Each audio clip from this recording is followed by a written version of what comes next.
सभी लोग मंगलाचरण करेंगे, सभी लोग हाथ जोड़ लेंगे। सबकी तरफ से मुझे ही मंगलाचरण करना है, आप सब लोगों को अनुमोदना करनी है। मंगलम भगवान वीरो मंगलम गौतमो गणी मंगलम कुंद कुंदाद्यो जैन धर्मोस्तु मंगलम।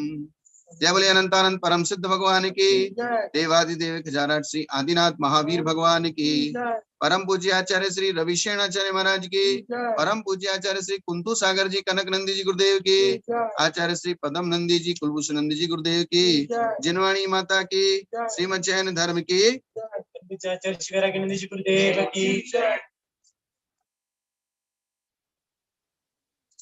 हमारे यहाँ एक प्रश्न आया है यहाँ पर, प्रथमान योग किसे कहते हैं? जिसमें महापुरुषों के चरित्र का वर्णन होता है वो प्रथमान योग कहलाता है सामान्य से।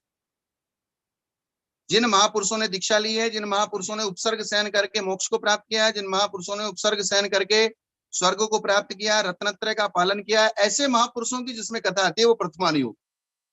और उनके सहारे से और किन किन जीवों ने अपना आत्म कल्याण किया है, मुख्य यहाँ दर्शाना प्रथमान योग में मुख्य क्या दर्शाना है कि जिन जिन लोगों ने भी रत्नत्रय को प्राप्त किया और रत्नत्रय को प्राप्त करके समाधि मरण किया है, मोक्ष मार्ग को प्रशस्त किया है, उनकी कथा बताना इस प्रथमान योग में मुख्यता से रहता है। अब अपनी बात चल रही थी, रावण का दशानन नाम क्यों पड़ा ये अपन ने बता दिया था कि उसने अपने जो गले में हार पहना था 1000 देवताओं से रक्षित, उसमें उसका मुख दिखा था, इसलिए उसमें 9 मणियां थी और एक उसका खुद का मुख था, इसलिए उसका नाम दशानन पड़ा। रावण ने बहुत सारी विद्याएं पर्वत पर जाकर सिद्ध की और वहां उसकी परीक्षा लेने के लिए जम्बू द्वीप का अधिपति अनावृत यक्ष, सम्मेद शिखर का अधिपति है भूतकसुर यक्ष। सम्मेद शिखर का अधिपति कौन है? प्रत्येक क्षेत्र का अपना अपना क्षेत्र देवता होता है। पूरे इस जम्बू द्वीप का मालिक अनावृत यक्ष, जो इस पूरे जम्बू द्वीप का शासन करता है। सम्मेद शिखर का जो मालिक है वो भूतकसुर। जब अपन सम्मेद शिखर चढ़ते हैं तो सबसे पहले क्षेत्रपाल की पैड़ी आती है लेफ्ट हैंड की तरफ। ऊपर चढ़ते हैं सीतालाला गंदा तरफ, वहां भी क्षेत्रपाल की गुमटियां बनी हुई हैं। और उस वहां के सम्मेद शिखर के क्षेत्रपाल का नाम है, जो क्षेत्र की रक्षा करता है, भूतकसुर। और जो 60 लाख यंत्रों का स्वामी है, कितने? 7 नहीं 60, 60 लाख है या 60,000 है, ये मेरे को थोड़ा सा कंफ्यूज हो रहा है, लेकिन वो 60 संख्या फाइनल है, 60,000 या 60 लाख यंत्रों का स्वामी है वो। और वो पूरे सम्मेद शिखर क्षेत्र की पर्वत की रक्षा करता है। कोई यात्री, बहुत सारी बार ऐसा महसूस हुआ है लोगों को कि जब वे क्षेत्र पर फंस जाते हैं, पहाड़ पे फंस जाते हैं, तो कोई ना कोई उनको रास्ता बता के उस सम्मेद शिखर से वापस निकाल लेता है। ऐसे बहुत सारे लोगों ने अपने अपने अनुभव महसूस किए हैं। तो अनावृत यक्ष रावण की परीक्षा लेने के लिए आया और रावण के ऊपर उसने उपसर्ग किया, लेकिन रावण उपसर्गों से नहीं टिका और उसको हजारों प्रकार की विद्याएं सिद्ध हुई। विभीषण को भी विद्याएं सिद्ध हुई और भानुकर्ण को भी विद्याएं सिद्ध हुई। भानुकर्ण को 5 और विभीषण को 4 और रावण को हजारों, उनकी कोई गिनती नहीं। भानुकर्ण का नाम कुंभकर्ण क्यों पड़ा ये भी इसमें आगे आएगा। रावण का नाम दशानन था तो दशानन क्यों पड़ा ये भी बता दिया। भानुकर्ण का नाम कुंभकर्ण क्यों पड़ा वो इसमें आगे भी अपन बताएंगे। तो इस प्रकार से रावण के पूर्वजों ने एक बार अवधि ज्ञानी मुनिराजों से पूछा था कि बोले इस परिवार में कोई महापुरुष होगा क्या, या इस लंका नगरी को कौन हमको वापस दिलाएगा। तब उन्होंने बताया था कि तुम्हारे यहाँ दशानन नाम का महापुरुष होगा, वो तुमको लंका नगरी वापस दिलाएगा। अब यहां तक की बात अपनी कल हो चुकी थी।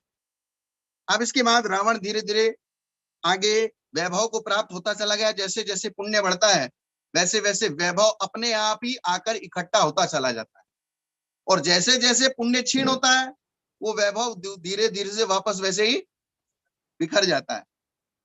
जैसे आप इकट्ठा होता है वैसे ही धीरे धीरे बिखर भी जाता है। ये संसार का वैभव इकट्ठा होना ये भी स्थिर नहीं है और बिखर जाना ये भी स्थिर नहीं है। आज आप करोड़पति हो ये भी स्थिर नहीं है, और कल आपके पास कुछ नहीं है ये भी स्थिर नहीं है।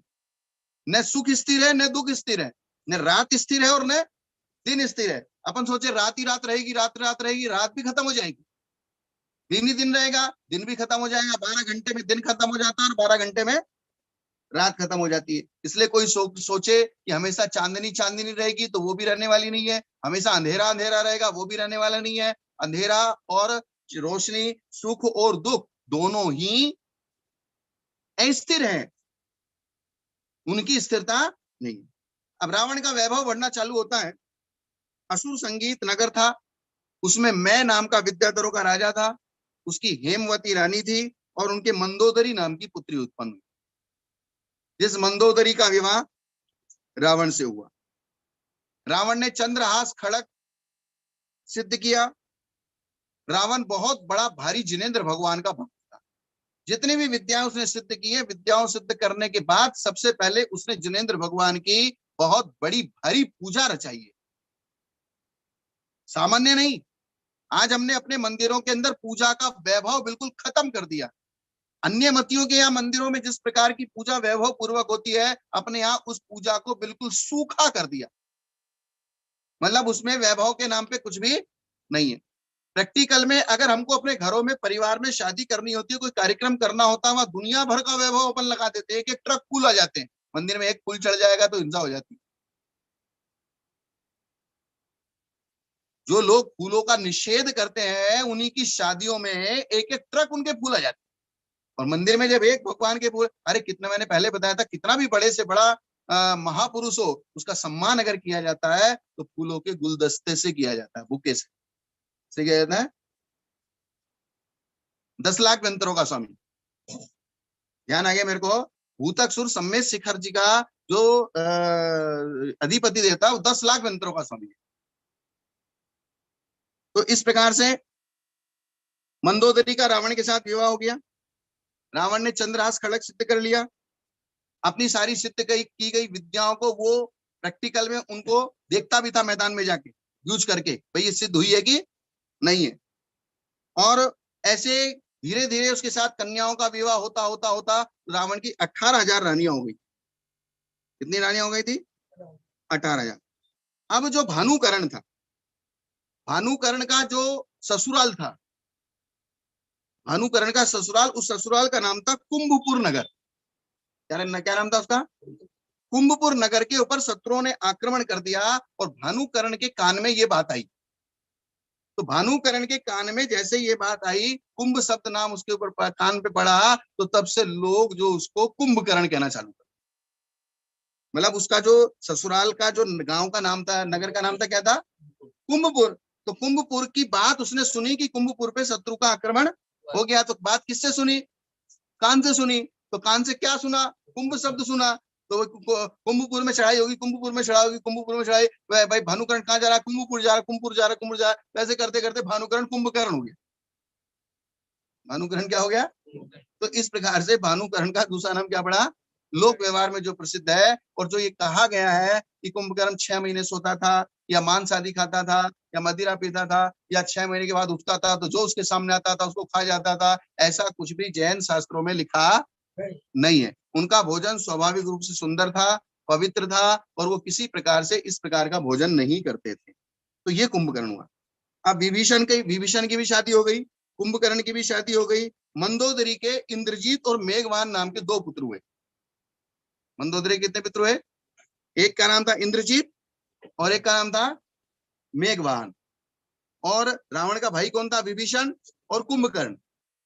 विभीषण और कुंभकर्ण। अपन ने पढ़ा होगा, अपन जब वो निर्वाण कांड पढ़ते हैं, इंद्रजीत अरु कुंभकर्ण ते बंधो भव सायर तर्ण। तो इंद्रजीत और कुंभकर्ण, तो इंद्रजीत रावण का बेटा था और कुंभकर्ण रावण का भाई था। और ये मोक्ष कहां से गए?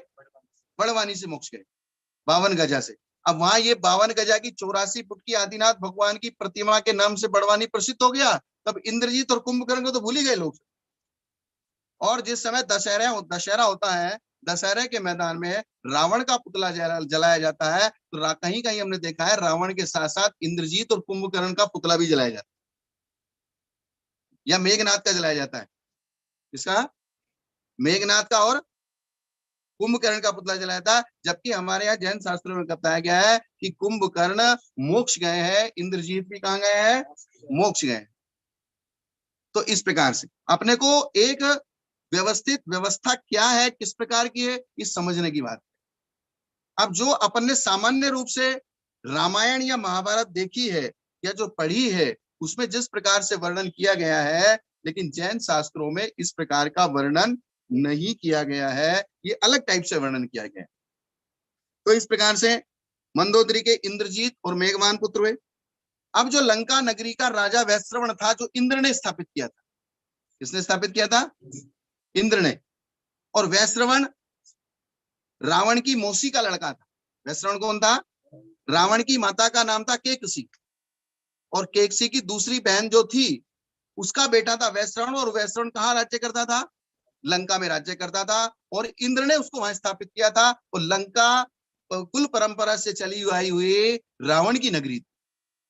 अब क्या हुआ, कुंभकर्ण बार बार वैश्रवण के यहाँ जा जाकर उसके कभी उसके राज्य को उजाड़ देना, कभी उसके जो नगर थे जिन पे वो शासन करता था वहां की धन संपत्ति चुरा लाना, कभी कुछ कर लेना, उसको परेशान करता रहता था कुंभकर्ण, और सारभूत वस्तु उठा के ले आता था।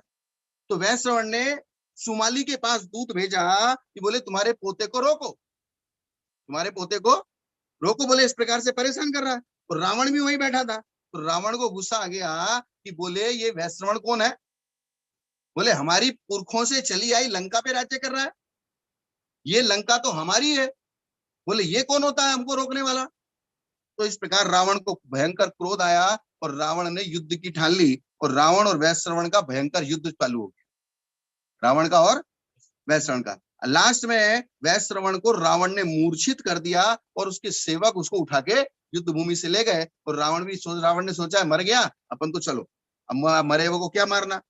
अब वैश्रवण को जब मूर्छा से वो उठा, युद्ध तो हार चुका था, तो युद्ध हार चुका था, मूर्छा से उठा, तो उसको अपने आप के ऊपर बहुत ग्लानि हुई कि बोले देखो कहाँ मैं राजा था और कितना बड़ा राज्य करता था, और रावण ने मुझे जीत लिया। उसका मान भंग हो गया। और मान भंग हुआ, पहले पुराने महापुरुषों का अगर मान भंग हो जाता था तो वो घर में नहीं रहते। मान भंग होने का मतलब क्या था? बोले घर में रहना, राज्य में रहना है तो मान के साथ रहना है, और अगर मान भंग हो गया तो बोले छोड़ो इसको झंझट। और वैश्रवण ने दीक्षा ले ली, वैराग्य हो गया, बोले रावण ने मेरा बहुत बड़ा उपकार किया। वैश्रवण क्या कहने लगा? बोले रावण के निमित्त से मुझे वैराग्य हो गया, ये मेरे लिए बहुत बड़ी बात, कम से कम मुझे मेरे आत्मा का ज्ञान हो गया।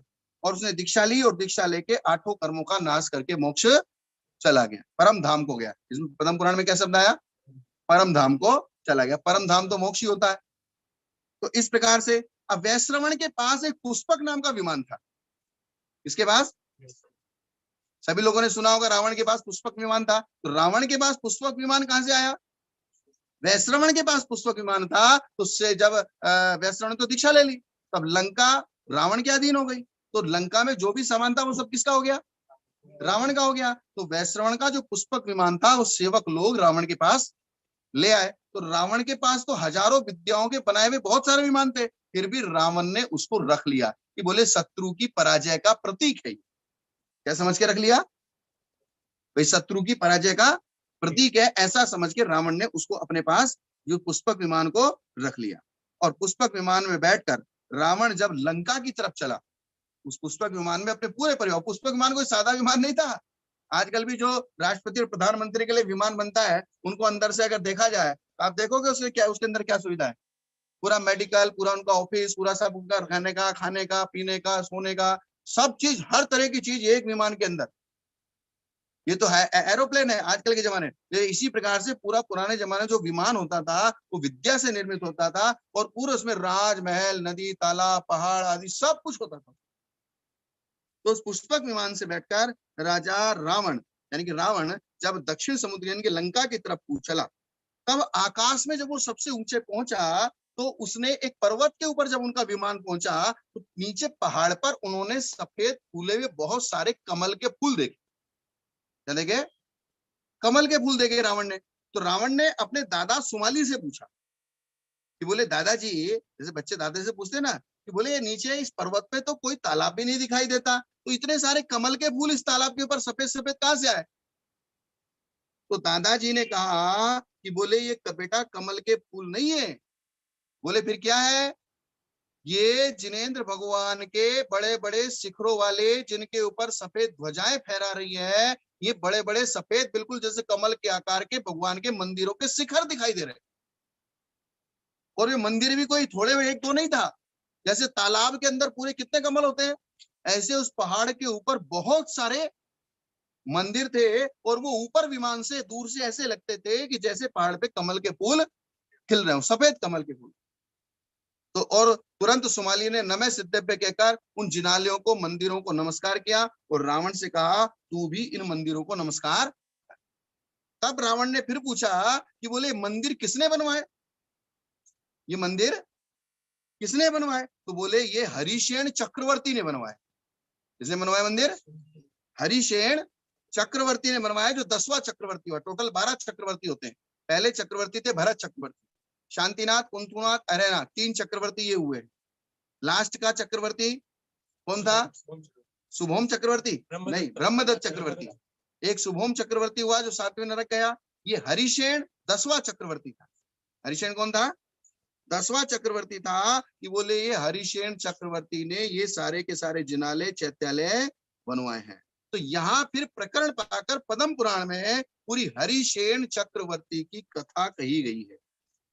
इसकी कथा कही गई है हरिशेन चक्रवर्ती की कथा। कि हरिशेन चक्रवर्ती, आपने उसमें जो पाठ की किताब है ना इस स्तुति की, हरिशेन की माता को जहां सोत सताया, रथ जैन का तेरा चले पीछे यो बताया, वो है ना। कौन सी स्तुति है ये? श्रावक लोग पढ़ते हैं, दुख हरण विनती। दुख हरण विनती में 2 लाइन आते हैं, हरिशेन की माता को जहां सोत सताया। हरिशेन चक्रवर्ती की माता 2 रानियां थी। कितनी रानियां थी? 2 रानियां थी, एक जैन रानी और एक दूसरी ब्रह्म मत को मानने वाली। तो जब अष्टांगी का पर्व चल रहा था, अब ये देखो, ये भी कितनी एक योग संयोग की बात है। जब अपन अष्टांगी का पर्व शुरू हुआ, तब अष्टांगी का पर्व को दर्शन करने के लिए जब देवता लोग जा रहे थे, तो उसके साथ साथ कौन जा रहा था? मैंने बताया था ना, क्या नाम था उसको, राजा का क्या नाम था? नाम याद है किसी को? है? और मानुषोत्तर पर्वत पे अटक गया था उसका है वज्रकंठ। कौन? जैसे ही अष्टांगिका शुरू हुई थी, नंदीश्वर द्वीप जाते हुए वज्रकंठ का विमान अटक गया, तो वहां नंदीश्वर द्वीप का वर्णन आया। अब आज चतुर्दशी है, कल पूर्णिमा है, नंदीश्वर पर्व खत्म होने वाला है। अब नंदीश्वर पर्व खत्म होता है तो रथ यात्रा होती है। नंदीश्वर पर्व खत्म होता है तो क्या होता है?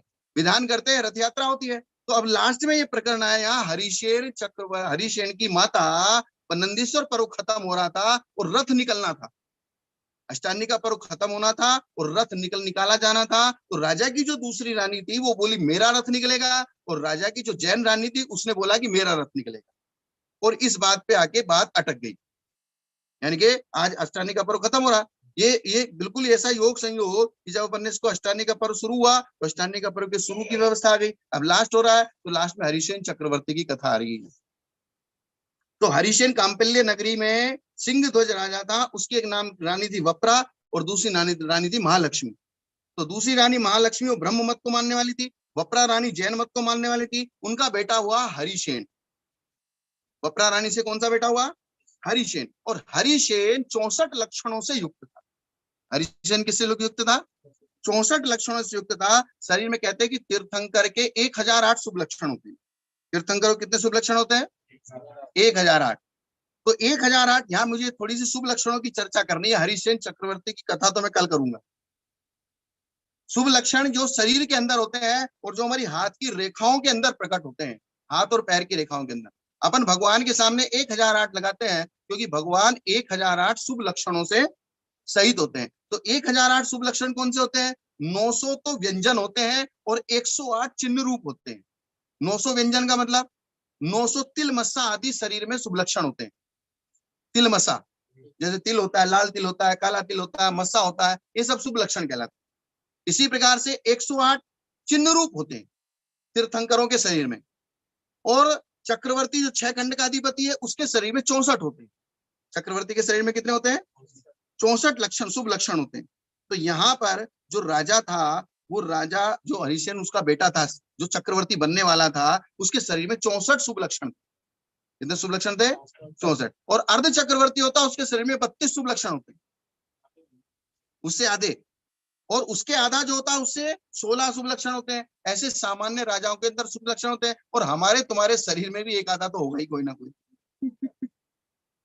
आप अगर गौर से देखोगे, आपकी जो हाथ की रेखाएं हैं, ये जो बारीक बारीक रेखाएं होती हैं, इन रेखाओं में किसी के शंख, किसी के ध्वजा, किसी के चक्र, किसी के स्वस्तिक आदि ये बन जाते हैं। अगर इनको गौर से लेंस से अपन देखेंगे तो आपको दिखाई दे जाएगा, पता चल जाएगा, हाथों में भी और पैरों के तलवों में। आपने कहीं कहीं बड़ी भगवान की प्रतिमाएं देखी होंगी, बड़ी बड़ी प्रतिमाएं, उनके पैर के तलवों में कुछ ना कुछ फूल चिन्ह आदि बने रहते हैं, तो यही शुभ लक्षण है। तो ये तीर्थंकरों के 108 होते हैं और चक्रवर्ती के 64 होते हैं। इन 108 ये चिन्ह रूप होते हैं, 900 तो तिल मसा व्यंजन होते हैं, तो वो तो बिल्कुल यानी कि टिपकी टिपकी टाइप होते हैं। लेकिन जो शुभ रूप होते हैं वो मैं आपको ये बताना चाहता हूँ कौन से शुभ लक्षण होते हैं। 108 में चिन्ह कौन कौन से भगवान के हाथों में और दोनों पैरों में, 108 प्रकार के, आप ध्यान से सुनना। सबसे पहले श्री वृक्ष यानी कि लक्ष्मी वृक्ष यानी कि कल्प वृक्ष, फिर हाथ और पैरों में शंख, कमल का फूल, स्वस्तिक, अंकुश यानी कि हाथी को हाथी जिससे वश में किया जाता है, तोरण, तोरण द्वार, चंवर, छत्र, सिंहासन, ध्वजा, 2 मछलियां, 2 कलश, कछुआ। अब आप समझते जाना, ये सब शुभ लक्षण है। कल मैंने अशुभ चिन्ह बताए थे, अशुभ शकुन बताए थे, ये जितनी भी चीजें हैं सब शुभ शकुन है। ये भगवान के हाथ और पैरों में होते हैं, ये सारे शुभ शकुन है। इसलिए लोग कहीं कहीं अपने घरों में कछुआ भी रखते हैं,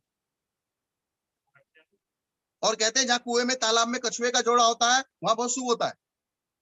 तो कछुआ, चक्र, समुद्र, सरोवर, विमान, भवन, हाथी और स्त्री पुरुष का जोड़ा, शेर, धनुष बाण, सुमेरु पर्वत, इंद्र, पर्वत, नदी, नगर, गोपुर, चंद्रमा, सूर्य, घोड़ा, व्यंजन यानी के पंखा, बांसुरी, बीणा, ढोलक, 2 पुष्पमालाएं, रेशमी वस्त्र, बाजार। पहले पुराने जमाने बाजार भरते थे ना, तो बाजार भी एक शुभ लक्षण है, क्योंकि वहां आदमी का मन प्रसन्न होता है।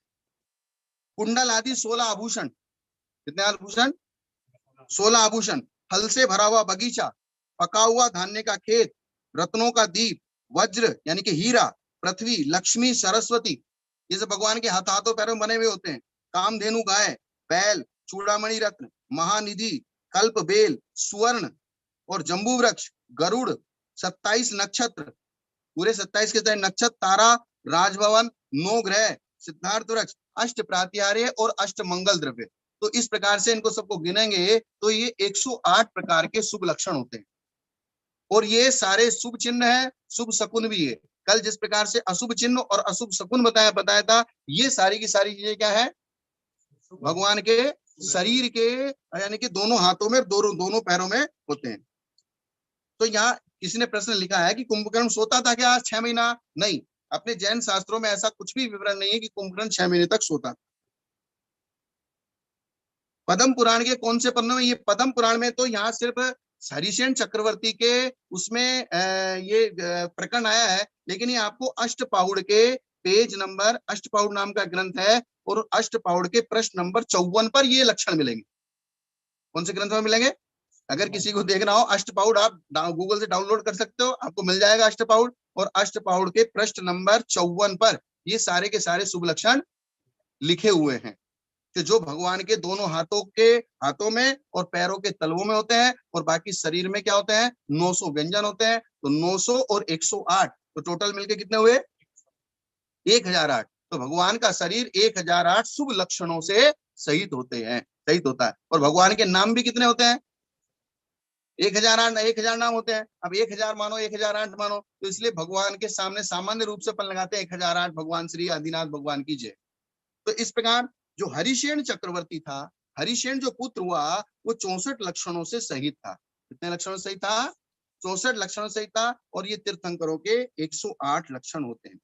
इस प्रकार से हरिसेन चक्रवर्ती की बाकी की सारी बातें, किस प्रकार से रथ रुका, किस प्रकार से रानी ने क्या किया, और चक्रवर्ती वो कैसे बना, इस सारी की सारी चर्चा अपन कल करेंगे। क्या करेंगे? आपको बात समझ में आएगी नहीं आई? आगे समझ में? तो इस प्रकार से आज हमारे मुनि श्री कुलभूषण नंदी जी महाराज, उनका समाधि दिवस क्या है? समाधि दिवस। और वो समाधि दिवस सन 2000 में मुरैना में 27 मार्च, और तिथि थी उस दिन फाल्गुन शुक्ला सप्तमी। कौन सी तिथि थी? फाल्गुन शुक्ला, यानी कि अष्टान्निका से एक दिन पहले, और तारीख के हिसाब से 27 मार्च 1990 में उन्होंने दीक्षा ली थी। कौन से सन में? 1990 में उन्होंने दीक्षा ली और 10 साल मुनि अवस्था में रहे। आचार्य कुंतु सागर जी गुरुदेव से दीक्षा ली, और दीक्षा भी उनके गांव में हुई, मुजफ्फरनगर में। और उस समय कुंतु सागर महाराज का संघ मुजफ्फरनगर में चातुर्मास कर रहा था 1 अगस्त सन 1990 में। तो उस समय 1990 में हमारी उम्र थी कितनी? 16 साल की। कितनी उम्र थी? 16 साल की। 1974 का हमारा जन्म है। तो उन्होंने हमेशा आचार्य श्री धर्म सागर जी महाराज के संघ की सेवा की, साधु संतों की निरंतर सेवा करते थे। आचार्य कल्पश्रुत महाराज और आचार्य वर्धमान सागर जी महाराज, उनके संघों में हमेशा जाना। और उसके बाद जब कुंतु सागर महाराज का संघ आया, सबसे पहले वो सम्मेद शिखर जी दर्शन करने के लिए गए, और सम्मेद शिखर में कुंतु सागर महाराज का संघ आया था। तब उनकी भावना बनी कि मुझे भी दीक्षा लेनी है, और उन्होंने अपने 16 साल की उम्र से 2 प्रतिमा के व्रत ले लिए थे। अब ले लिए थे, और जब तक दीक्षा ली तब तक उन्होंने 16 साल की प्रतिमा, 16 साल की उम्र से लेके 58 साल की उम्र तक ने 16 साल की उम्र में, यानी कि 16 साल के बच्चे को, या 16 साल की उम्र थी या 17 साल की उम्र थी, जिस समय 1-2 साल में कोई फर्क नहीं पड़ रहा भाई, मतलब शादी जिस समय होती है उस समय उन्होंने 2 प्रतिमा के व्रत लेके 58 साल की उम्र तक, जब तक दीक्षा ली, बोले एक दिन, बोले मुझे ऐसा याद नहीं आता जिस दिन मैंने भगवान की मंदिर में पूजा अभिषेक नहीं किया। और इस प्रकार से निरंतर साधु संतों की सेवा करना, संसार भी किया, घर गृहस्थी का पालन भी किया, और अपने व्रतों का पालन भी किया। और पंडित रतनचंद जी मुक्त्यार, जो करुणा योग के बहुत बड़े विद्वान थे, जिनके पास में हमेशा रहे। और जो पंडित रतनचंद जी मुक्त्यार, आज का विशुद्धमती माता जी, आचार्य वर्धमान सागर जी, आचार्य कल्पश्रुत सागर जी और अजित सागर जी, इनके संघों में पढ़ाने के लिए जाते थे उस जमाने में।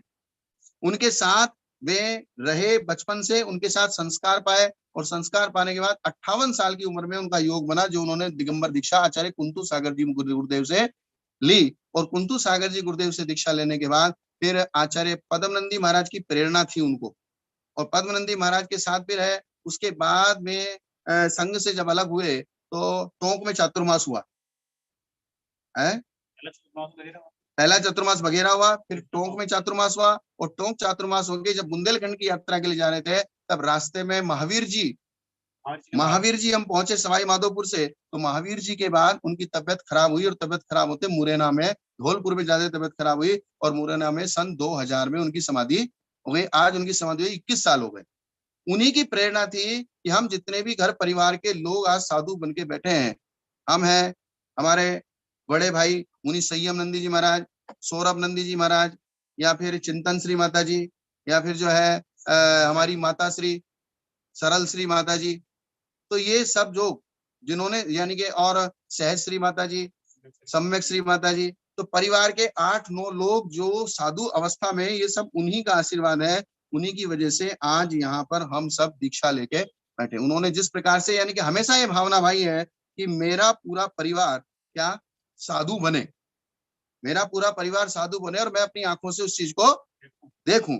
तो हमने तो उन्हीं के सामने दीक्षा ले ली थी, लेकिन बाद में सारी की सारी दीक्षा उनके बाद हुई। उनकी भावनाएं पूरी, और हम उनसे आशीर्वाद और प्रार्थना और कामना करते हैं कि इस प्रकार से उन्होंने जिस प्रकार हम लोगों को संस्कार दिए, हम जब छोटे छोटे थे, यानी कि हमारे धोती बांधना, मंदिर ले जाना, छोटे छोटे बच्चों को पूजा पाठ कराना, इस प्रकार से, यानी कि हर समय निरंतर धार्मिक संस्कारों में आगे डालते रहे। आज उन्हीं का उपकार है कि जिन्होंने हमारे लिए इतना सब कुछ किया, और गुरु का उपकार तो वैसे भी कभी भूला नहीं जा सकता। तो जो उन्होंने किया, और लास्ट समय तक हम उनके साथ में रहे, और उनकी अच्छी समाधि कराई, और समाधि कराने के पश्चात आज हमको उनसे, इनकी समाधि में 20 साल हो गए, 21 साल हो गए। उनका आशीर्वाद निरंतर हमको मिलता रहता है। आप सब लोगों के घरों में भी इस प्रकार के गार्जियंस पैदा हो कि जो आप खुद भी साधु बने, और आपके पूरे परिवार को भी साधु बनाए।